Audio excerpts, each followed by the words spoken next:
বাংলাদেশ পুলিশের 40তম cadet sub inspector batch থেকে অব্যাহতি প্রাপ্তরা চাকরিতে পূর্ণবহালের দাবিতে অবস্থান কর্মসূচি পালন করছে। রোববার রাজধানীর 0 পয়েন্ট এলাকায় এ অবস্থান কর্মসূচি পালন করেন তারা।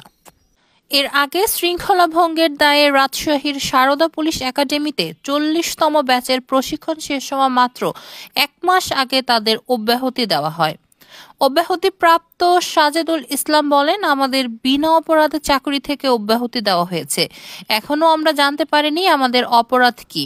শৃঙ্খলা ভঙ্গের দায় দেখিয়ে অন্যায়ভাবে আমাদের চাকরি থেকে অব্যাহতি দেওয়া হয়েছে। সাজেদুল আরও বলেন, আমাদের এখন চাকরির বয়স শেষ। এ সময় চাকরি না থাকলে মানবেতর জীবন কাটাতে হবে।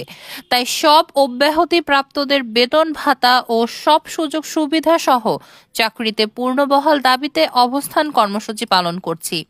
মুন নামের আরেকজন বলেন, আমাদের যে শৃঙ্খলা ভঙ্গের দায়ে চাকরি থেকে অব্যাহতি দেওয়া হয়েছে সেটা কোনো গুরুতর অপরাধ নয়। এর জন্য একাডেমিতে শাস্তির বিধান আছে, তাই বলে অব্যাহতি মেনে নেওয়া যায় না। আমরা সরকারের কাছে আহ্বান করব দ্রুত আমাদের চাকরিতে পূর্ণবহাল করার।